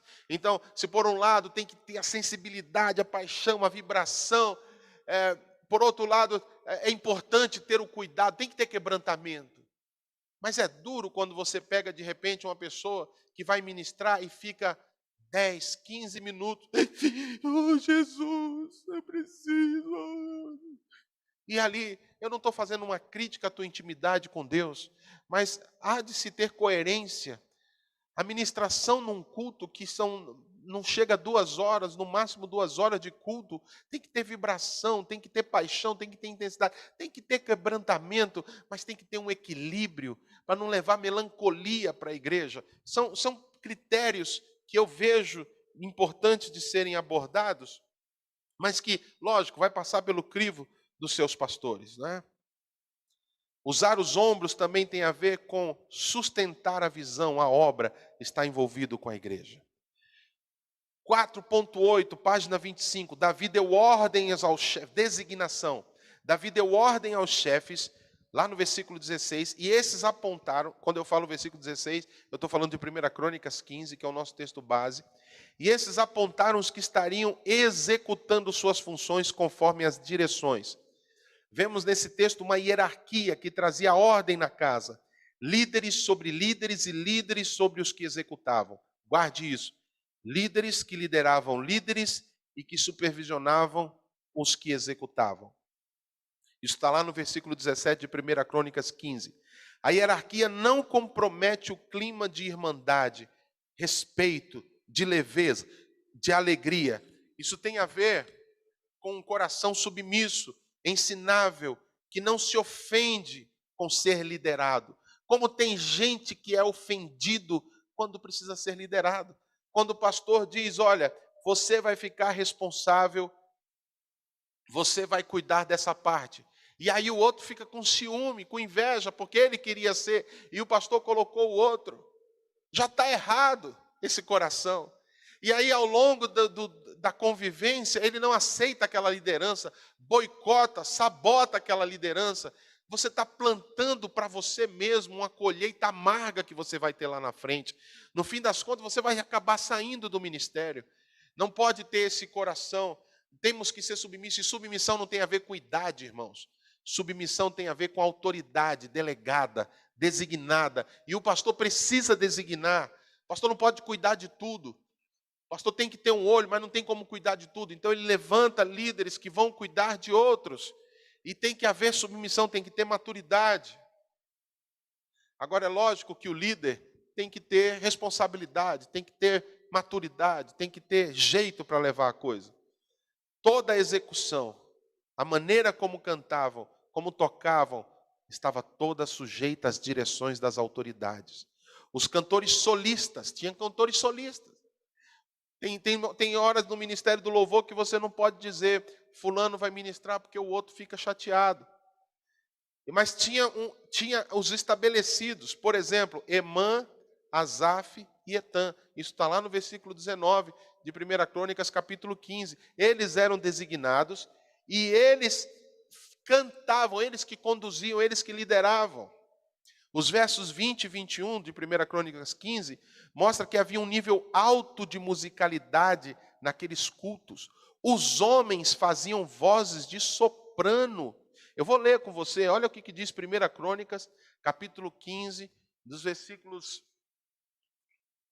18 em diante. Olha só. E com eles seus irmãos. Quem? Eles quem? Esses aqui que foram citados. Etã, Asaf, Emã. E aí ele diz assim, com eles seus irmãos da segunda ordem, Zacarias, Benê, Jaziel, Semiramote, Jeiel, e vai falando. No versículo 19, assim os cantores, Emã, Asaf e Etã, se faziam ouvir se faziam ouvir com símbolos de bronze. No versículo 20, Zacarias, Aziel, Jeiel, Semiramote, Uni, Eliabe, Barará, com alaúdes em voz de soprano, eram homens que faziam vozes altíssimas. Era treino, era estudo. Matitias, Elifeleu, Miqunéias, Obed-edom, Jeiel e Azazias com harpas em voz de baixo. Enquanto alguns homens faziam voz de soprano, os outros homens faziam voz de baixo para conduzir o canto. E 22, Quenanias, chefe dos levitas, músicos, tinha o encargo de dirigir o canto, porque era perito nisso. Não era qualquer um que ministrava. Tinha que ter estudo, tinha que ter trabalho, tinha que ter submissão, tinha que estar debaixo da autoridade do líder, que estava debaixo da autoridade do supervisor, que estava debaixo da autoridade do rei Davi. E cada autoridade tinha a responsabilidade de prestar conta para a sua autoridade e conduzir o ministério. E eles eram peritos no que eles faziam.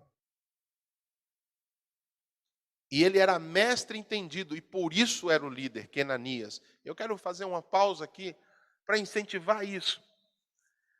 O ministério da música precisa ser incentivado, o ministério de louvor precisa ser encorajado, eles precisam estudar, e aqueles que se destacam, aqueles que vão ganhando, precisam ter a humildade de servir aos outros. E nesse caso, sendo colocado como líderes para ajudar os outros a também crescerem. Às vezes vemos confusões nessa área porque designam pessoas espirituais, mas que não são bons músicos para liderarem a música. É lógico que é necessário ser espiritual, mas se não for bom músico, é melhor escolher um bom músico que se submeta a uma supervisão espiritual. E isso entra naquilo que eu expliquei antes. Se não tem um músico maduro o suficiente para liderar, então que se ache um pastor, uma autoridade madura que possa pastorear e orientar na questão espiritual e liderar para que o ministério funcione perfeitamente. Depois que Davi estabeleceu a ordem do louvor e da adoração no tabernáculo, ele foi buscar a arca que estava na casa de Obed-edom. A arca ficou 3 meses na casa de Obed-edom, de acordo com 1 Crônicas 13, 14. Foi o tempo que Davi precisou para pôr em ordem todo o ministério para poder trazer a arca. Dessa vez, ele foi bem sucedido. E não houve morte no meio do povo, porque quando a casa está em ordem, a presença de Deus vem no meio do louvor para abençoar e não para trazer juízo. Aleluia. Bom, eu estou extremamente feliz porque o Espírito de Deus está nos conduzindo de forma tremenda. São 15 para as 8 e nós conseguimos cobrir o material de toda a parte técnica. E amanhã eu começo a ministrar o habilitando o profético. Ou seja, eu sei que essa parte foi um pouco mais cansativa, eu admito, eu mesmo fiquei cansado, eu fico pensando como é que você aguentou me ouvir até agora, porque eu já não estava me aguentando mais a me ouvir. Mas é importante entender que a ordem é fundamental para que o profético seja liberado. E eu quero aproveitar esses 10, 15 minutos, porque vocês foram muito bem nas perguntas que vocês fizeram logo mais cedo, e eu quero deixar esse tempo agora para perguntas, para a gente trazer respostas com a ajuda do Espírito Santo. Vamos lá, então? Estou à disposição. Oi? Tá. Uau, bastante delay. Então vamos lá, queridos. Alguma pergunta? O conhecimento faz toda a diferença. Aleluia. Vamos lá. Eu estou esperando aqui. Isso. Se não houver pergunta, não tem problema. Eu vou para o teclado. Eu quero fazer uma parte prática aproveitando esses minutos. Glória a Deus. Passou rápido. Eu também achei que passou rápido. Vamos lá. Pastores, se vocês tiverem alguma pergunta.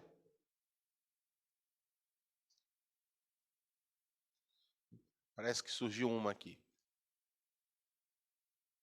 Sundar Singh se vestia como um sadhu, asceta típico hindu, para pregar o evangelho pela Índia e Nepal. Quão válido seria vestir um louvor num ritmo mais próximo do secular para alcançar vidas? Paulo, eu entendo que o que alcança vidas é a unção que está na vida da pessoa. Se você veste de um jeito, mas não tem graça para aquilo, não foi chamado para aquilo, então não vai surtir efeito. Eu tenho certeza que o Sundar Singh recebeu essa direção do Senhor e foi conduzido pelo Espírito para fazer isso. Por exemplo, Samuel, quando o profeta Samuel, Deus disse, vai lá, porque eu me provi de um rei dos filhos de Jessé. Ele falou, mas como que eu vou? Porque se eu for lá, Saul vai saber e vai me matar. E Deus disse para ele, leva um cordeiro e fala que você foi para sacrificar. E ele foi para sacrificar mesmo. Ele foi para fazer um sacrifício. Ele disse para os anciãos, eu vim em paz, vimos sacrificar, santifiquem-se. Então, ele usou de uma estratégia. Agora, as estratégias só são bem-sucedidas quando são direcionadas pelo Senhor. Se, por exemplo, eu não posso dizer que não vai haver uma necessidade ou uma estratégia que Deus possa usar alguém para falar assim, olha, toca esse ritmo, porque isso vai tocar na vida daquelas pessoas. Você consegue fazer isso de forma consagrada e alcançar, mas tem que ter uma direção do Senhor. Espero ter respondido a sua pergunta, Paulo. Há músicas, o Rica está fazendo uma pergunta. Há músicas fugindo das escrituras, o gospel. Como lidar com isso? Rica, é esse o seu nome, né? Eu acredito que na igreja a responsabilidade das músicas que são executadas é do pastor da igreja. Ou de uma equipe ou de um líder que ele confia e estabeleceu para cuidar disso. Então, quanto a música, é lógico, tem que ser inspirada e tem que ser composta ou usada das músicas de homens e mulheres de Deus que compõem por essa nação, pela nossa nação, pelo mundo. Agora, quanto à letra, o pastor é o guardião, o pastor é o responsável, o pastor da igreja é o filtro que vai determinar, usado pelo Espírito Santo, vai dizer, olha, eu não concordo com essa letra.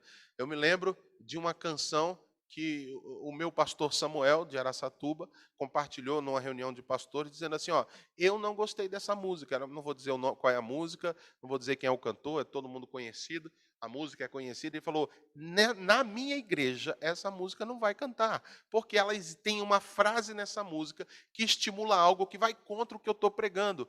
Eu sei, vocês já me explicaram tudo, mas não desce, então eu não quero essa canção. Os músicos obedeceram, tocam outras músicas e ponto final. Ele não proibiu ninguém de cantar essa música em outras igrejas, mas na igreja que ele pastoreia, que Deus confiou, ele tomou essa decisão. Então, Rica, isso é uma responsabilidade pastoral, ok? Espero também ter respondido. Eu tenho outra pergunta. Não, vamos lá. Pastor, você vai abordar os cânticos espirituais ou ministrar em algum momento em línguas? Sérgio Jimenez, é o seguinte, eu vou fazer cânticos espirituais, sim, porque a gente vai entrar no habilitando o profético e tem a ver com isso, cânticos espirituais, de acordo com 1 Coríntios 14, Paulo instrui. Então, o que eu faço? Eu oro em línguas ou oro na minha língua natural? Eu oro em língua humana? Ele falou, faço os dois.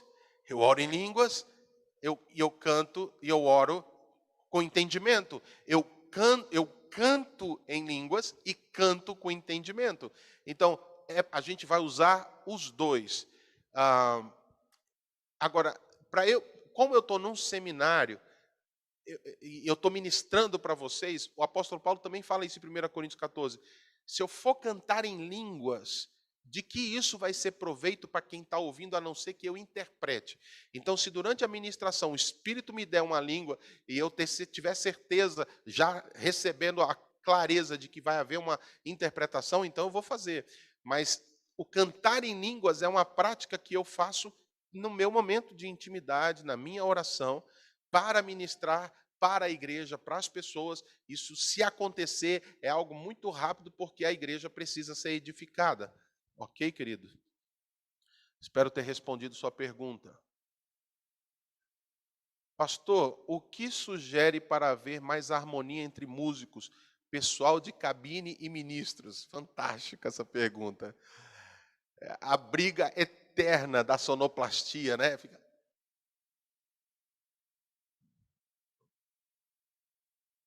Fica aquela, né, aquela loucura. Eu, inclusive, quando ministro presencialmente, eu falo, irmãos, para com isso, para de fazer mensagem do púlpito, aquelas olhadas fulminantes, sabe, que dá para o cara que está lá na mesa. Como se ninguém tivesse percebendo, né? Isso quebra o ambiente, isso quebra o clima. Agora, falando sobre o que você está dizendo, isso é pastoral também. O pastor Chore vai ficar feliz da vida comigo. Tudo é o pastor que tem que resolver. Isso é fruto de pastoreamento. Se a equipe percebe que não está legal, que não está fluindo, que o pessoal da sonoplastia fala uma língua, os músicos falam outra, se está havendo essa percepção, isso precisa ser trazido imediatamente para o líder, porque aí cai naquele aspecto que nós falamos de 1 Crônicas 15, líderes que lideram líderes, que lideram líderes, que lideram quem executa. Às vezes até parece que é muito líder para pouco liderado, mas é porque havia muita gente no ministério ali. Então, dentro da coerência, o pastor vai estabelecer os líderes necessários para captar os problemas e resolver os problemas. Nesse caso, deixa eu ver quem fez a pergunta. O Sérgio, né? Não. Marcal de Paula. Não sei se é Marcal de Paula. Eu sugiro, para que haja mais harmonia entre músicos e o pessoal da cabine e ministros, eu sugiro uma mesa redonda. Eu sugiro sentar juntos, orar juntos, e eu sugiro pastoreamento, ministração, resolver, entrar em acordos. Não tem mágica para isso, é entrar em acordo, é conversar sobre isso, estabelecer regras, estabelecer critérios, o pastor entrar, se for o caso, ou se não for o pastor, quem o pastor designou para cuidar disso, fazer o acordo, que haja paciência um com o outro. É uma área difícil. Eu vou dizer para os irmãos, até que essa área seja bem organizada, leva tempo, é difícil, precisa. Aí eu sugiro também o seguinte: se o problema é na sonoplastia, se as pessoas que estão na sonoplastia são pessoas leigas, então precisa trazer gente capacitada para treinar o pessoal, para instruir. Os seminários como esse ajudam, porque traz as coisas para poder haver orientação, não é? Então, o que eu sugiro é isso, que haja uma intervenção pastoral e conversa, mesa redonda. Quais os primeiros passos para implementar esses protocolos que você tem ministrado em uma igreja sem essa cultura estabelecida? De quem isso precisaria partir? Adivinha, irmãos? Do pastor da igreja. Ou o pastor levantar o líder ou apontar o líder e dizer, eu quero isso acontecendo. Então, tem vários, por isso que é importante, eu incentivo que você adquira o material, porque depois do seminário você pode ter como uma referência e vai ajudar. O trabalho foi feito aqui com vários textos, com toda a orientação, para que possa ir alinhando naquilo que vocês querem para a igreja. Agora, eu diria o seguinte: tudo começa com oração. Se o grupo entende que esses protocolos estão faltando na igreja, a primeira coisa é o líder chamar o pessoal da equipe e dizer, gente, nós precisamos orar. E começar a orar dizendo, Deus, faz nessa casa, dá-nos ministros de fogo, músicos capacitados, sonoplastas abençoados, que todo sonoplasta seja liberto de todo demônio, em nome de Jesus, que os bateristas e guitarristas sejam livres de toda maldição. Tem que ter oração, irmãos. E a partir da oração, começar com ações práticas, dentro da medida do que é possível, com orientação pastoral, e colocando. Talvez um dos modelos que eu já vivenciei, inclusive já tive a oportunidade de praticar, é ir em igrejas e com seminários como esse, ou ministrações, chamar a equipe, identificar os problemas, colocar pontos, e enfim. Eu me lembro, você está falando sobre isso, eu me lembro de uma igreja que a gente ministrou há uns 2 anos atrás nos Estados Unidos, uma igreja de brasileiros, lá em New Orleans. E eu me lembro que Deus começou a mostrar algumas coisas para a gente a respeito de um músico que estava gerando, ele era o pivô de todas as confusões que estavam tendo. E eu tive que sentar com o pastor e dizer, pastor, o senhor vai precisar mexer nisso. E ele teve que mexer. E ele chamou o músico, chamou a esposa, e conversaram, e ajustaram, sentaram. E muitas vezes é necessário até uma visão de fora, de pessoas experientes na área, para apontar e dizer, olha, eu faria dessa forma, eu faria dessa maneira. E monitorar, tutoriar, ajudar, não é isso? Deixa eu ver se eu consigo responder. Espero que tenha respondido, Marlon, a sua boa pergunta aqui. Como iniciar uma organização, como aprendemos aqui? Como eu falei, chama a equipe, mesa redonda, tudo começa com oração. O material, né? Olha, aqui ensina isso, nós precisamos fazer isso, isso, isso. Então vamos começar, vamos instituir isso, vamos instituir aquilo. Chama o pastor, pede a orientação. Se precisar de ajuda, tem pessoas capacitadas no ministério que podem, no Ministério da Música, que podem chegar, ser convidados, sentar com a equipe. Se não tem ninguém, convida pessoas que possam fazer isso, né? Orientar, para gerar essa organização. Por exemplo, às vezes você quer trabalhar na área de ensino na igreja, você quer movimentar a área de ensino da igreja. Às vezes você vai precisar de ajuda, de um pastor, de alguém que tem a área do ensino, que cresceu nisso, que mexe com isso, que fala disso. Chama o cara, ele vai dar os passos iniciais. Na área da música, tem que chamar alguém que viveu nisso, que foi bem sucedido nisso, que tem frutos disso. Então, essa ajuda realmente fortalece. Lembrando que Davi fez tudo isso junto com o profeta Samuel. Ele chamou o profeta Samuel e falou, eu quero pôr em ordem isso aqui. E foi criando. Isso leva tempo, mas primeiro de tudo, leva a oração, palavra. Os princípios bíblicos estão todos aqui nesse livro, vai ajudar bastante. Ok.